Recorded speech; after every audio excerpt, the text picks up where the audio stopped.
Na 98 FM, programa Conhecendo o Espiritismo.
O desenvolvimento das potências do Espírito. Depois de afirmar que o reino de Deus está dentro de vós, Jesus acrescenta: a que é semelhante o reino de Deus e a que a comparareis. É semelhante ao grão de mostarda que um homem, tomando-o, lançou na sua horta, e cresceu e fez-se grande árvore. Em seus ramos se alinharam as aves do céu. Lucas 13, 18, 19. A semente pequenina se desenvolve e se transforma em imensa árvore. O reino é, pois, algo que se desenvolve, cresce, se amplia. As qualidades superiores da alma se desenvolvem gradativamente rumo à perfeição, como a sementinha que já possui em si mesma as qualidades da árvore adulta. O espírito possui em si mesmo as qualidades da perfeição. O homem é um ser perfectível e carrega em si o germe do seu aperfeiçoamento. Nos diz o Livro dos Espíritos, pergunta 776. No entanto, esse futuro, herança divina recebida do Criador, deverá ser conquistado pelo próprio Espírito, através do seu esforço pessoal. O Pai oferece ao Filho todas as ferramentas necessárias à sua evolução, mas não o dispensa do trabalho de conquistar a si mesmo. O espírito Calderaro chega a afirmar, como vemos, que o espírito está construindo o próprio futuro.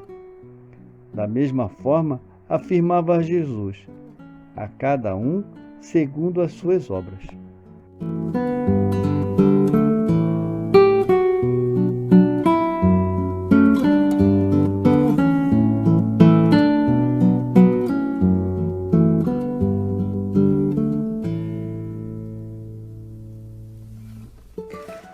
A pessoa do futuro.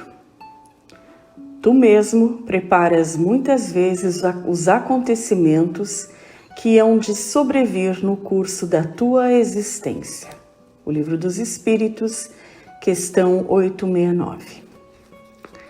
Muitas vezes, observando as características de uma criança, ficamos a imaginar o que a espera no futuro, as possíveis profissões para as quais poderá se inclinar, as dificuldades que terá se aspectos da sua personalidade não forem corrigidos e também o quanto será feliz se algumas qualidades se mantiverem em sua conduta. É também muito comum, numa espécie de devaneio, imaginar como estaremos no futuro, ou pelo menos o que desejamos ser e ter nos dias do amanhã e, conscientes de que precisa ser feito, nos esforçaremos para a realização desses desejos. Embora a sabedoria popular já tenha dito que o futuro a Deus pertence, podemos, pelos nossos esforços no bem, preparar um amanhã mais ditoso, aqui ou no além, rompendo as repetições e condicionamentos que nos escravizam a um processo nitidamente neurótico. Carl Rogers, psicólogo americano, humanista, escritor de vários livros e um dos precursores da psicologia transpessoal, ousou descrever quais seriam as características da pessoa do futuro a partir de seus largos estudos e observações como terapeuta, educador e pesquisador do comportamento humano. Para ele, a pessoa do futuro terá as seguintes características: abertura, desejo de autenticidade, ceticismo em relação à ciência e à tecnologia, desejo de inteireza, desejo de intimidade, reconhecer-se sempre em processo, dedicação, atitude em relação à natureza. São pessoas anti-institucionais, autoridade interna, certa irrelevância aos bens materiais, anseio pelo espiritual. Estas 12 características nos suscitam vários questionamentos. Um deles, o de pensar se as famílias, centros espíritas e demais espaços educativos, em concordando com a visão de Rogers, estão preparados para a formação de um ser com este perfil. Outra questão controversa é que ser anti-institucional pode ser também uma discordância da maneira pela qual as instituições se apresentam e se regulam, e não uma oposição sistemática a toda e qualquer instituição. Da mesma forma, ter ceticismo em relação à ciência e à tecnologia não significa negar sistematicamente os inúmeros benefícios que elas já puderam propiciar à humanidade, mas questionar os interesses mercantilistas e homogênicos daqueles que delas se utilizam para lucrar, oprimir, aumentar a miséria, dominar com o poder do conhecimento, quando deveriam melhorar as condições de vida de todos os que se encontram na Terra. A proposta de Rogers nos faz lembrar Allan Kardec, quando este revela que a aristocracia do futuro será marcada por caracteres intelectuais e morais, isto é, que o ser humano do futuro utilizará a sua inteligência sempre de forma pacífica, benigna, a serviço do progresso coletivo.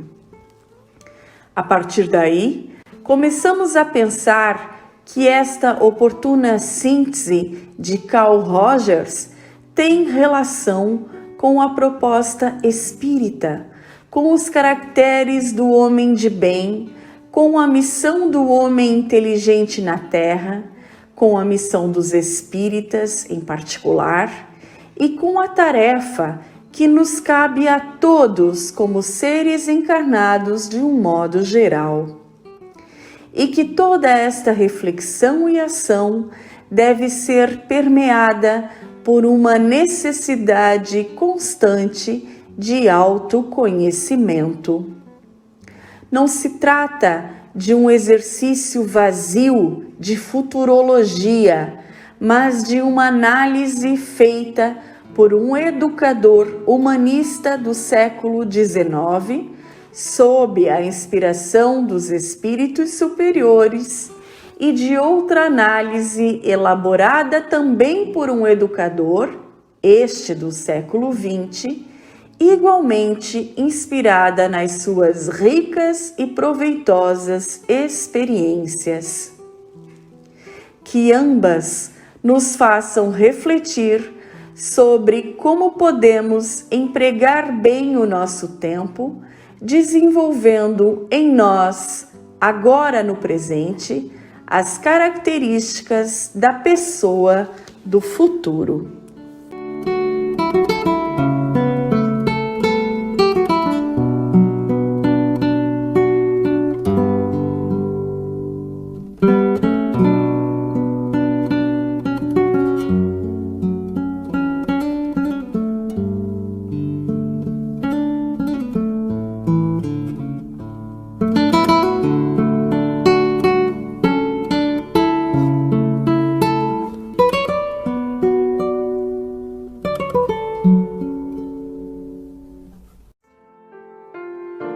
A conquista da família.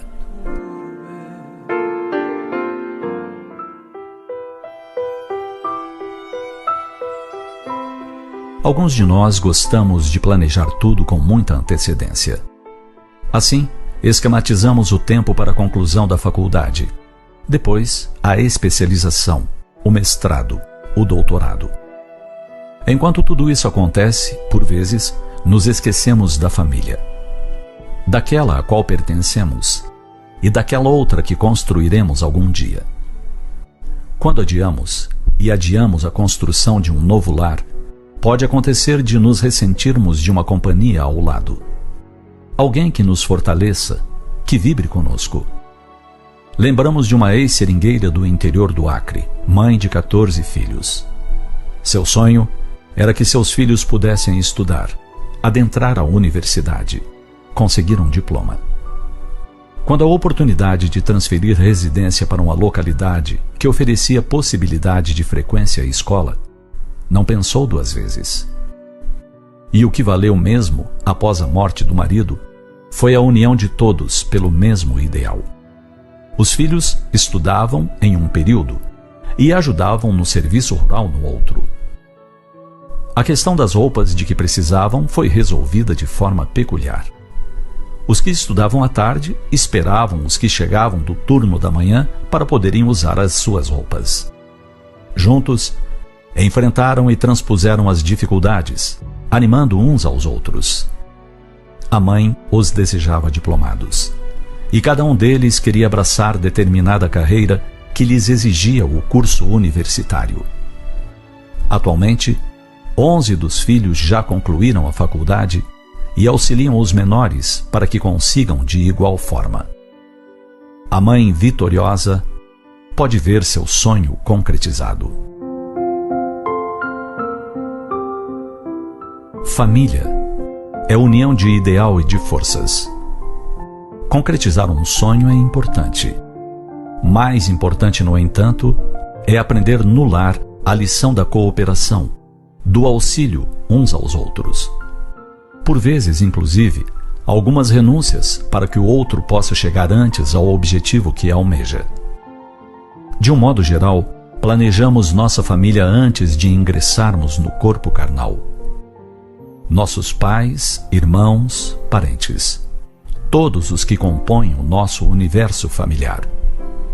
Nem sempre é fácil nos desincumbirmos dos deveres estabelecidos.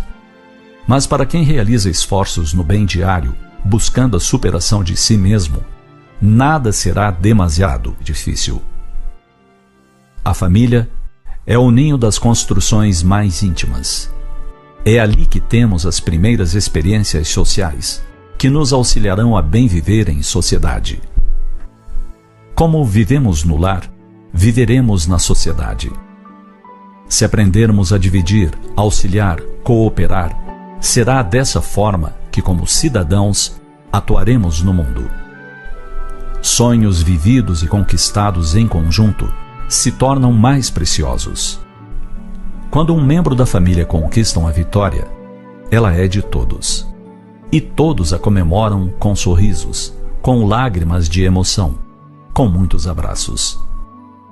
Olhemos para nossa família e pensemos o quanto mais podemos colaborar, o quanto mais podemos contribuir para o crescimento do irmão, do cônjuge, e o quanto podemos, como gratidão, felicitarmos os que colaboram para isso, com nosso afeto, nosso carinho, também com nossas vitórias, coroando-lhes o esforço e tudo que em nós investiram. Pensemos a respeito.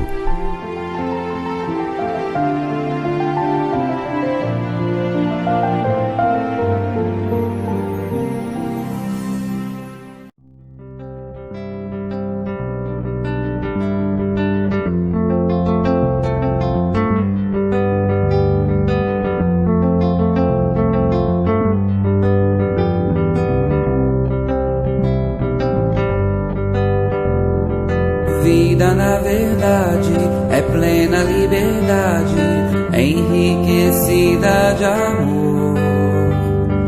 Força da vida ao bem, em plenitude, os braços da juventude, garantindo uma estrada florida. Como linda borboleta que sai do casulo, de asas tão coloridas, surpresa, descoberta. É a liberdade já quase perfeita.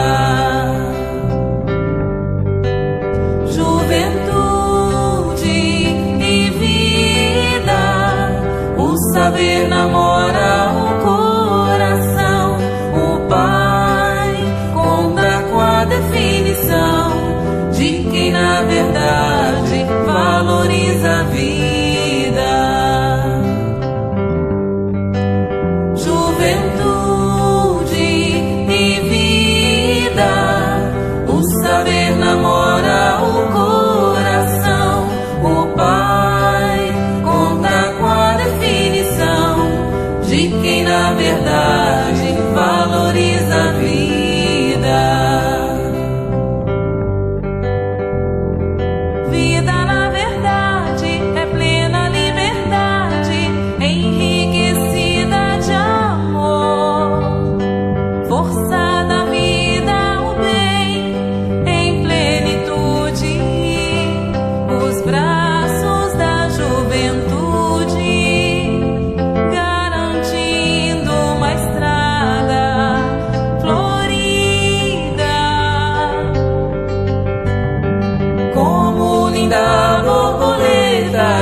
descoberta.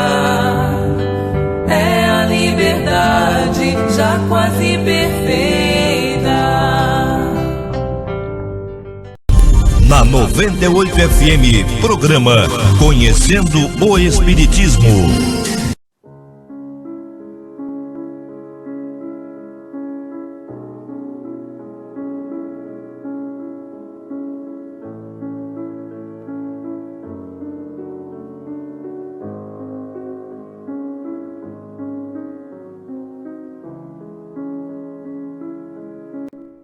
Educação e urgência.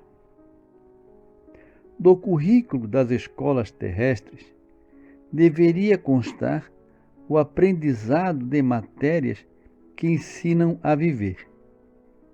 Não se trata de ensinar religião, mas sabedoria. Os espíritos necessitam estudar e compreender a importância das virtudes na formação do caráter. Isto é muito mais importante que o estudo da física, da química e da biologia. As crianças deveriam ser iniciadas na ciência do bom relacionamento. As escolas não deveriam preocupar-se apenas com informação. Elas precisam ser uma extensão do lar, dando continuidade ao trabalho que os pais fazem em casa. Se não for assim, o mundo caminhará para a destruição, devido à falência dos valores morais. As nossas tendências negativas são tão evidentes que afloram sozinhas, mas as nossas qualidades carecem de ser despertadas e jazem em nós em estado de profunda letargia. É raro que alguém se depare com uma pedra preciosa à superfície do solo. Faz-se necessário cavar fundo. Os sistemas pedagógicos necessitam ser revisados com certa urgência. Muitas gerações estão se comprometendo, e isso vira um círculo vicioso.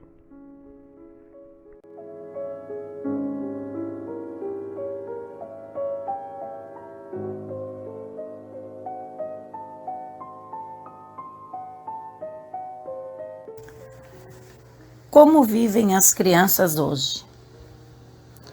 Com a ampliação da expectativa de vida para 100 ou mais anos, devido à prevenção de doenças e à melhoria da saúde, é possível hoje, quando nasce uma criança, fazer uma previsão dos próximos 30 anos das doenças genéticas que ela provavelmente vai ter e então entrar com um programa de prevenção e orientação.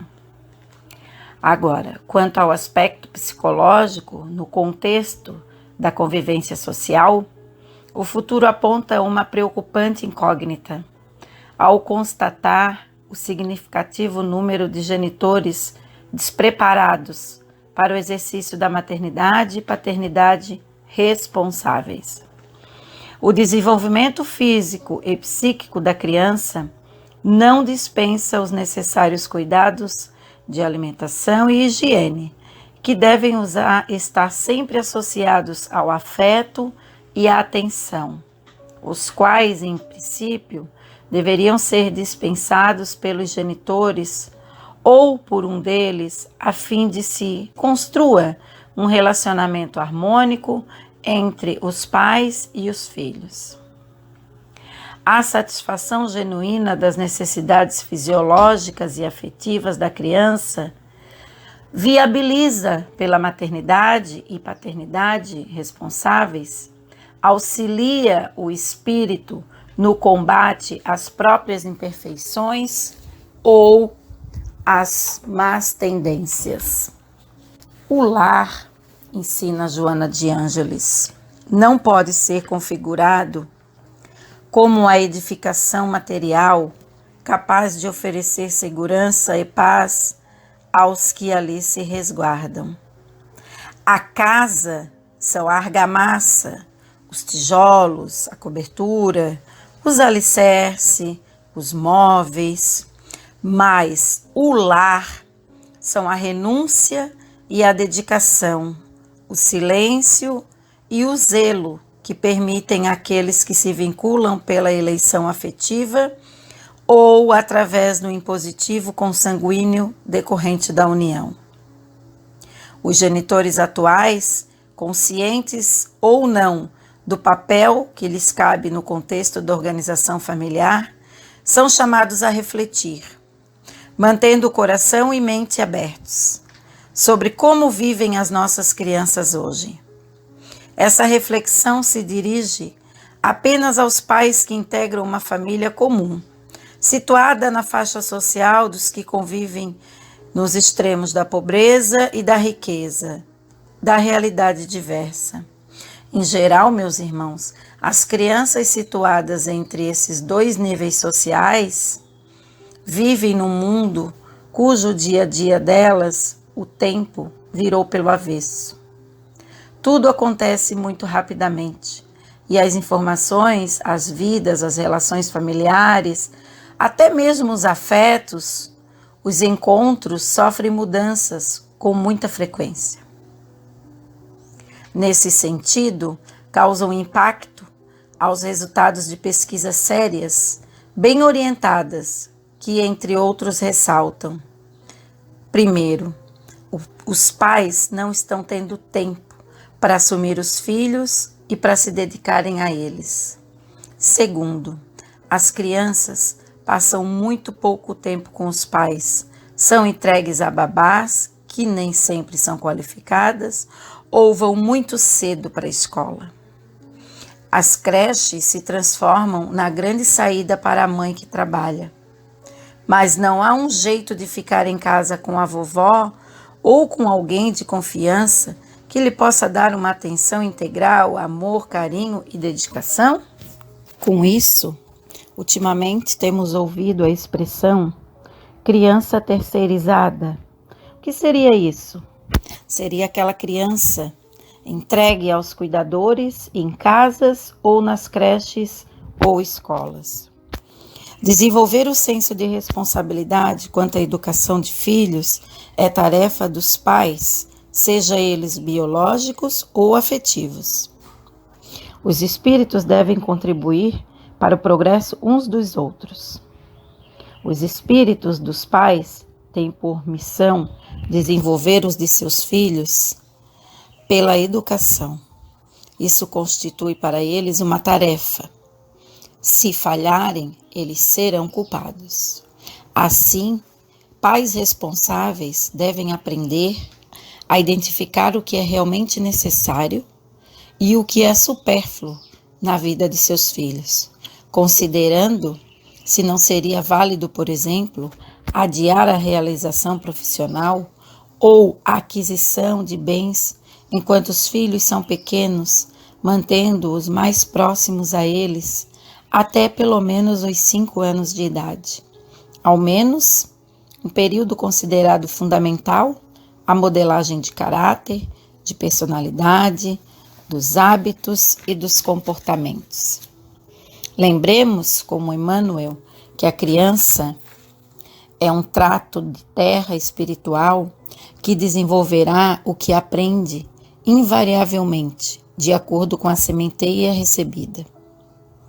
Antes da idade escolar, propriamente dita, o ideal seria que pelo menos um dos pais ou alguém responsável da família, desse âmbito familiar, auxiliasse a criança na construção de valores morais e no fortalecimento dos laços familiares, a fim de que a criança aprenda a viver e sobreviver com equilíbrio e em uma sociedade hedonista, consumista e competitiva, pela qual aqui estamos inseridos. O desafiante momento da existência no planeta, denominado transição, demonstra que mais do que se imagina, a vida em família é considerada uma peça fundamental na engrenagem evolutiva de cada um de nós. É um elemento determinante da felicidade futura.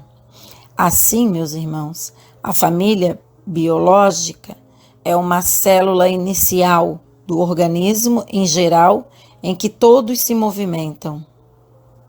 Nesses termos, o nascimento e a educação dos filhos não podem ser considerados um desprazer, algo que pode ser delegado ou terceirizado a outras pessoas. Viver em família é a melhor solução para a prevenção de distúrbios de desenvolvimento, sejam eles físico, emocional ou até mesmo cognitivo. Resulta daí o aumento de mensagens provenientes do plano espiritual, de entidades sofredoras e de benfeitores que, em síntese, nos alertam. Eles nos dizem o seguinte: a família doméstica, portanto, não é resultado apenas da união daqueles que se amam, porém de todos quantos se necessitam, a fim de que se ajudem uns aos outros, gerando uma dependência afetiva.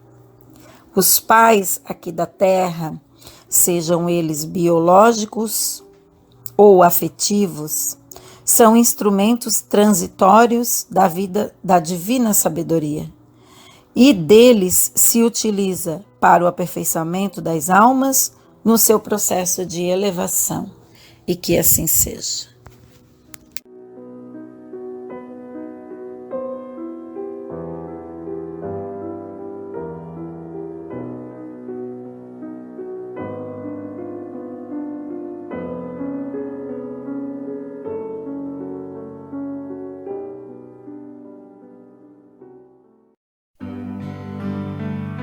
Ter filhos e ser pai.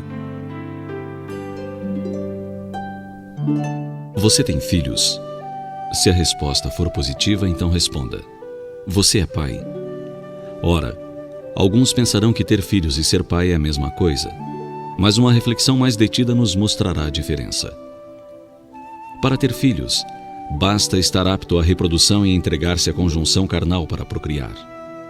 Para ser pai, é preciso alguns cuidados a mais.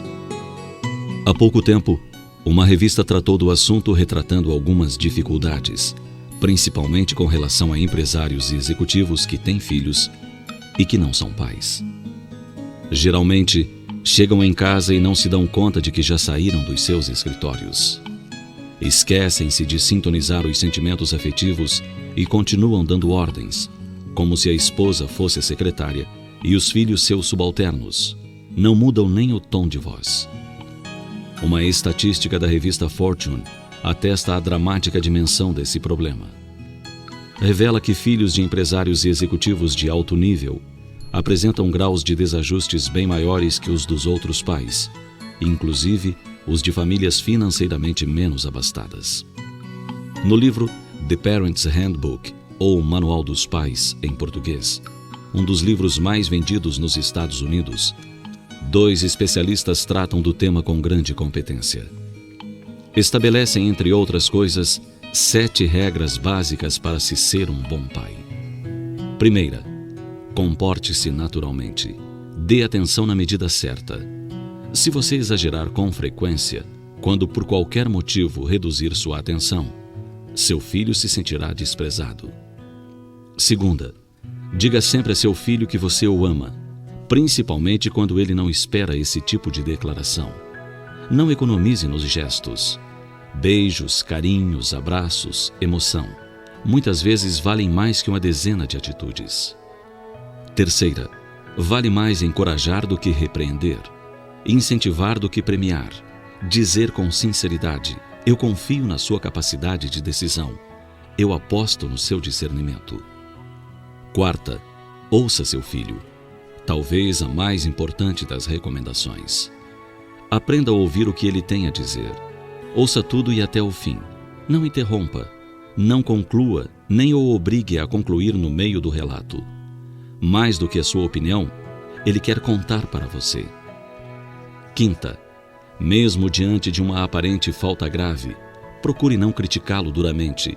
Deixe que ele lhe dê as próprias razões. Se você não se convencer, tente refletir em conjunto, ajudando-o a perceber o que o levou a errar, tornando-o capaz de identificar o erro. Sexta, por mais certeza que você tenha do que vai acontecer, nos casos que não ponham em risco a integridade de seu filho, permita que ele experimente e conclua por si mesmo. O melhor aprendizado ainda é o da própria experiência.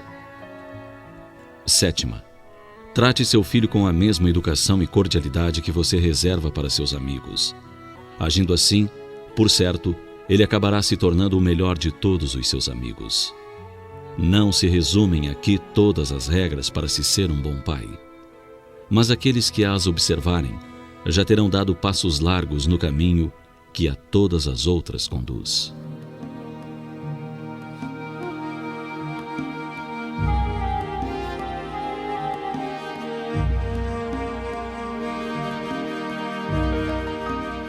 Todo filho é empréstimo sagrado que deve ser valorizado e melhorado pelo cinzel do amor dos pais, para a oportuna devolução ao genitor celeste.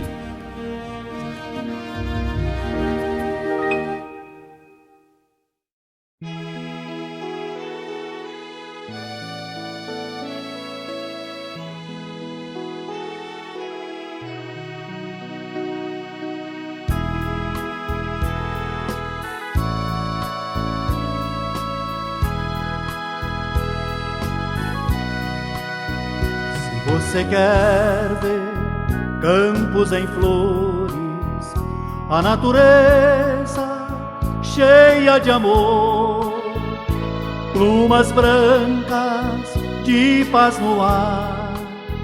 Evangelize, evangelize, de mãos dadas no trigal da vida, encontraremos Jesus criança, no calor das mãos pequeninas.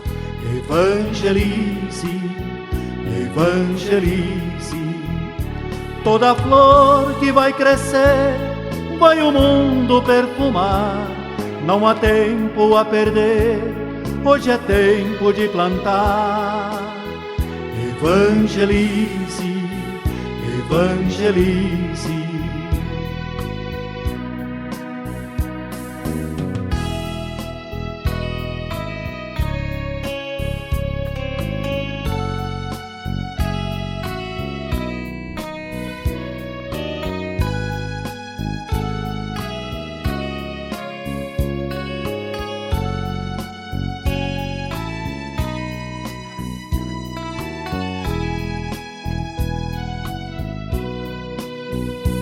Você quer ver campos em flores, a natureza cheia de amor, plumas brancas de paz no ar.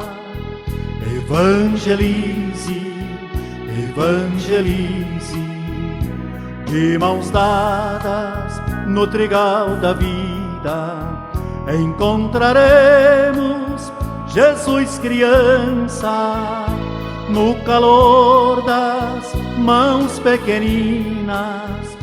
Evangelize, evangelize, toda flor que vai crescer, vai o mundo perfumar. Não há tempo a perder, hoje é tempo de plantar. Evangelize, evangelize, evangelize, se evangelize.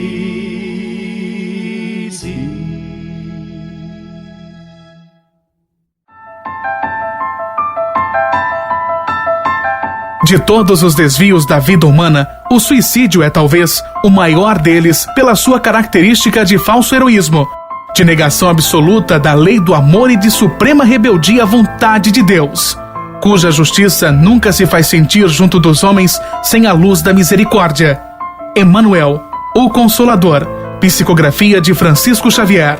Uma campanha. Grupo Espírita Caminho da Luz, Biguaçu, Santa Catarina. www.radiofraternidade.com.br. Programa Espírita Conhecendo o Espiritismo e Programa Espírita Luz e Fraternidade.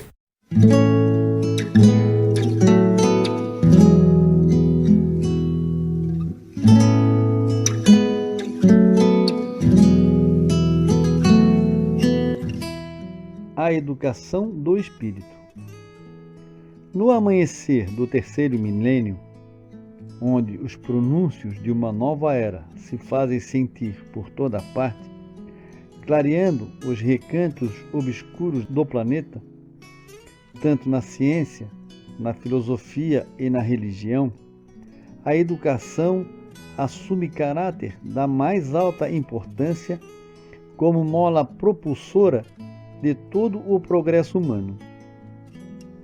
Não nos referimos à educação apenas no seu aspecto intelectual, mas à educação que compreende o homem no seu sentido integral, a educação que atinge o sentimento, que eleva, que aprimora, que auxilia a evolução do espírito.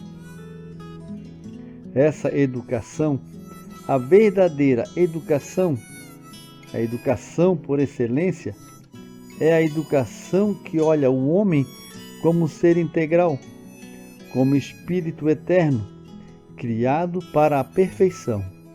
É a educação do espírito.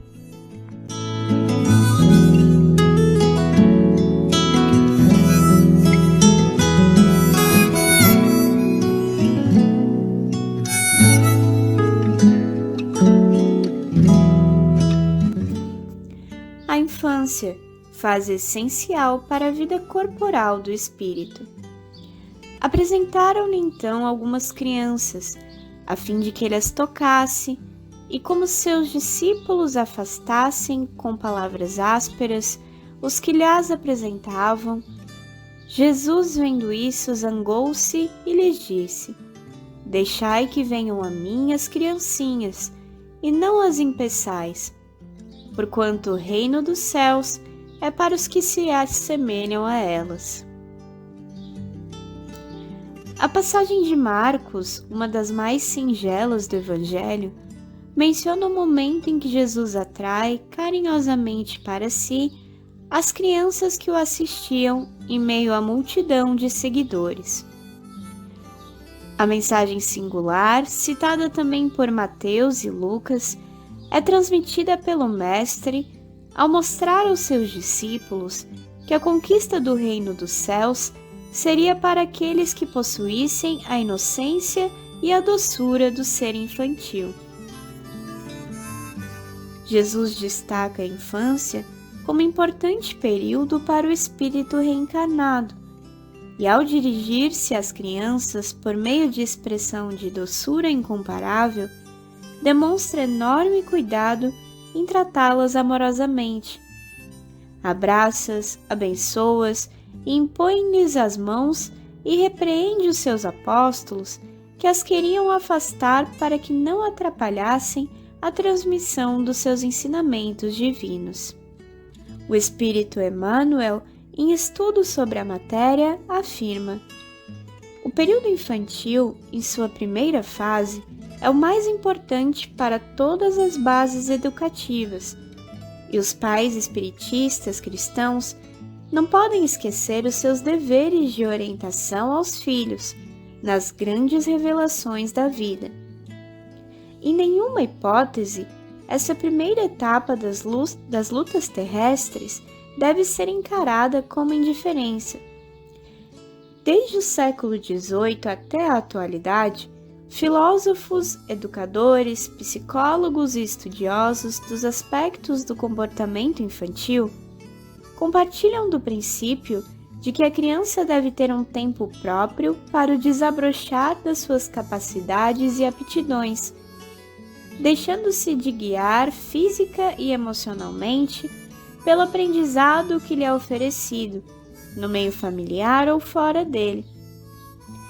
Essas vivências irão determinar em sua existência atual hábitos e maneiras de agir, característicos de sua personalidade. Infelizmente, a impaciência de certos pais para que as crianças cresçam apressadamente ignora o fato de que elas são organismos em crescimento. Preocupam-se em sobrecarregar os filhos com tarefas e atividades desnecessárias, sem nenhum critério de seleção quanto aos benefícios efetivos que possam trazer para a formação do comportamento infantil. A resposta dada à questão 380 do Livro dos Espíritos é elucidativa sobre o problema. Desde que se trate de uma criança, é claro que, não estando ainda nela desenvolvidos, não podem os órgãos da inteligência dar toda a intuição própria de um adulto ao espírito que a anima. Este, pois, tem efetivamente limitada inteligência, enquanto a idade lhe não amadurece a razão. A palavra amadurecimento está cheia de significações diferentes para aqueles que acompanham atentos o crescimento e o desenvolvimento da criança no decorrer das idades e das fases que a atravessam. Nem todos os pais compreendem que as crianças devem ser crianças antes de se tornarem pessoas adultas.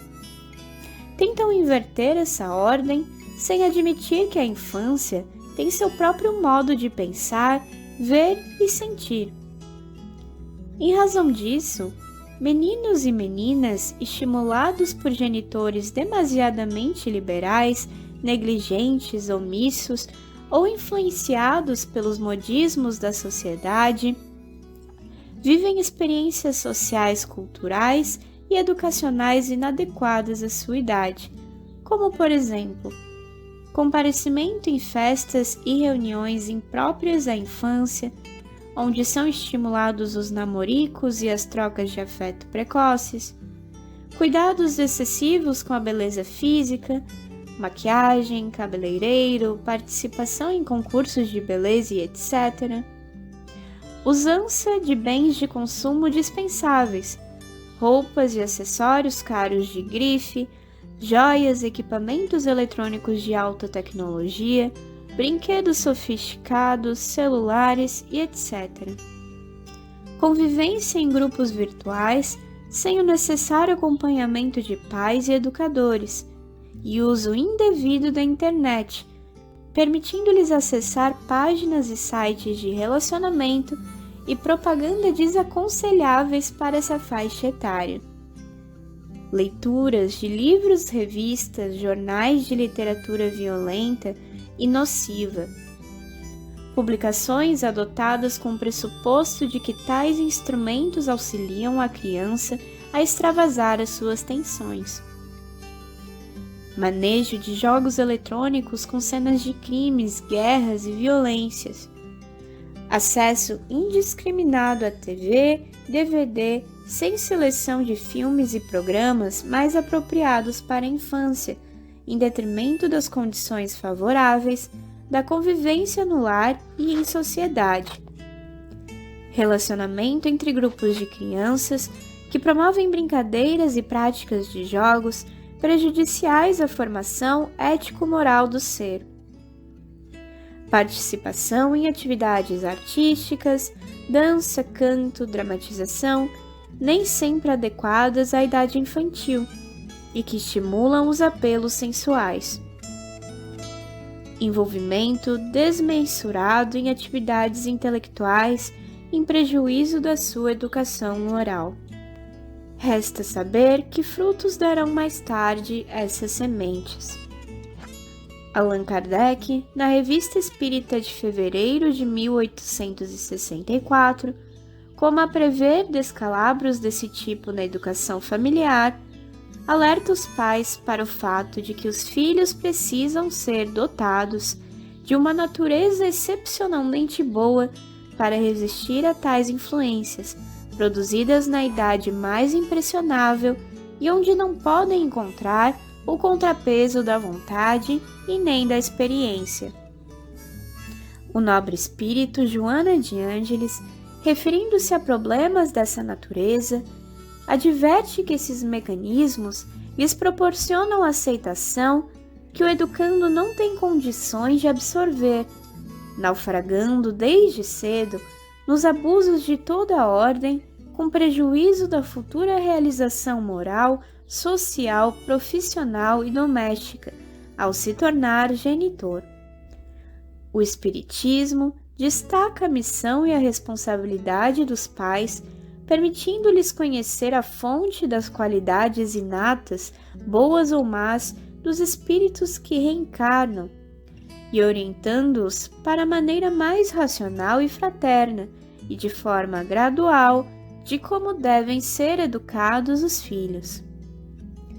O convite de Jesus para que todas as crianças permaneçam ao seu lado é para lembrar-nos de que há na vida valores humanos e cristãos que devem ser pouco a pouco descobertos e vivenciados por elas, sem perder de vista que precisamos propiciar-lhes um sadio desenvolvimento, deixando-as viver esse momento mágico da infância, sem prescindir de uma criação baseada no amor verdadeiro, que enseje respeito, união e solidariedade entre todos.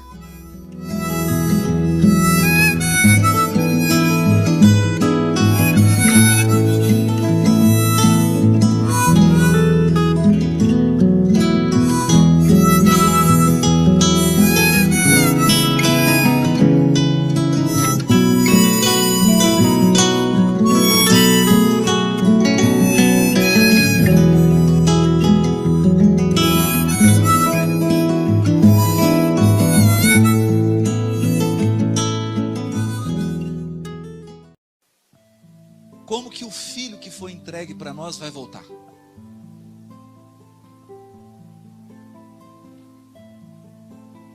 Vai chegar como?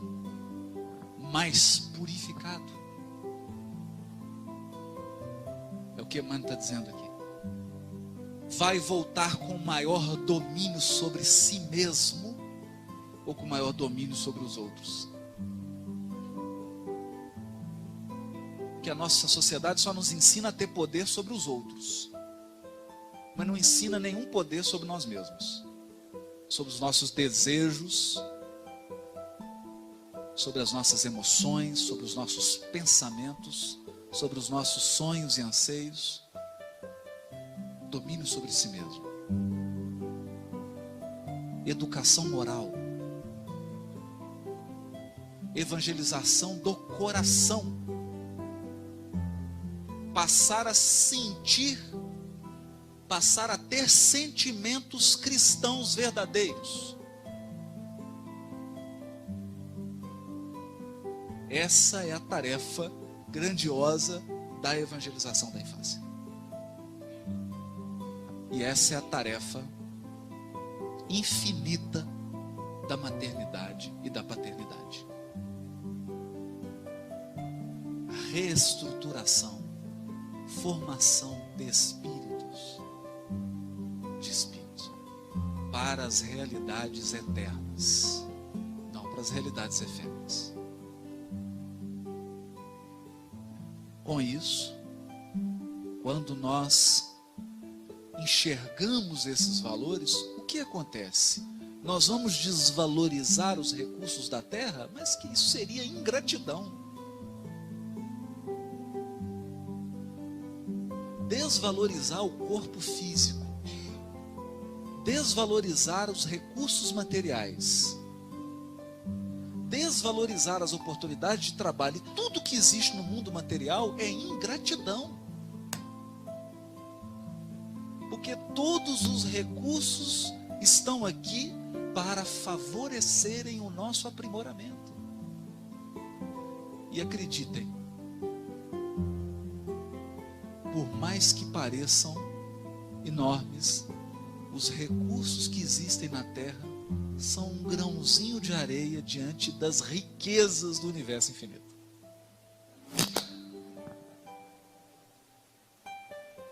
Riqueza do universo infinito.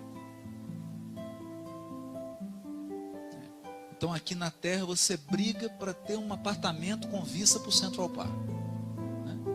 Sendo que tem espírito que tem vista para nebulosa tal. Você está enxergando um parque.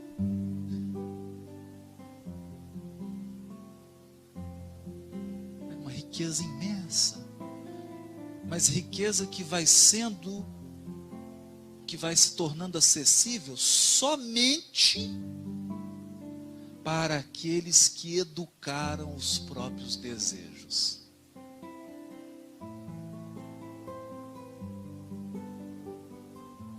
Educaram os próprios desejos. Sabem desejar e sabem satisfazer os desejos sem causar mal aos semelhantes. Sabem entender que ninguém tem primazia sobre os outros na satisfação dos desejos. Todos temos direito à felicidade, todos temos direito à espiritualidade, direito aos bens da vida. Essa é a lição de Jesus. Essa é a lição de Jesus. Por isso Chico dizia que ele ficava muito preocupado quando via crianças pequenas e os pais davam um lápis, alguma coisa para desenhar, um papel, e eles viam essas crianças rasgando numa agressividade, porque ficava preocupado que os pais não estavam percebendo o seu verdadeiro papel de educadores do espírito.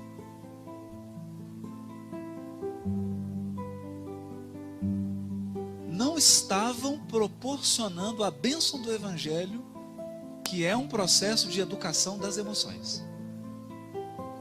Eu disse educação das emoções, porque graças a Deus nós já saímos dos processos religiosos de proibição. Não pode fazer isso, não pode fazer aquilo, não pode fazer assim, não pode vestir isso, não pode isso. Nós já temos maturidade espiritual suficiente para, acompanhando Emmanuel, dizer: não proibição, mas educação.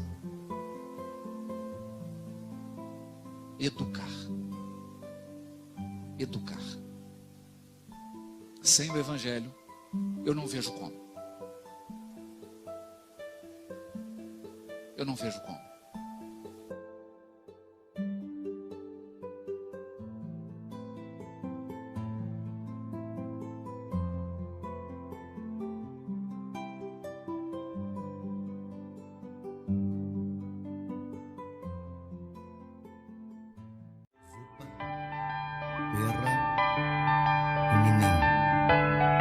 Pra gente, um beijo.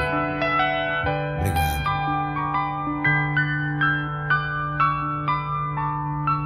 Ontem um menino que brincava me falou: hoje é semente do amanhã. Para não ter medo que esse tempo vai passar, não se desespere, nem pare de sonhar. Nunca se entregue, nasça sempre com as manhãs. Deixe a luz do sol brilhar no céu do seu olhar. Fé na vida, fé no homem, fé no que virá. Nós podemos tudo, nós podemos mais. Vamos lá fazer o que será.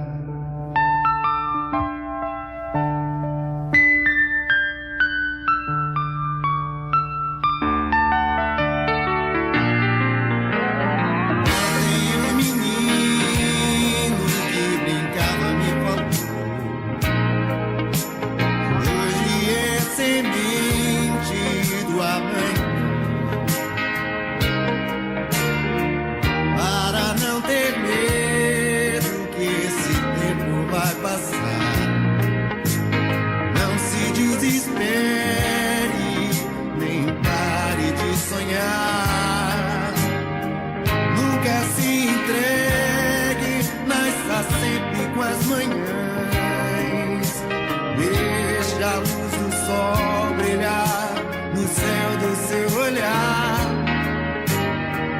na vida, fé no homem, fé no que virá.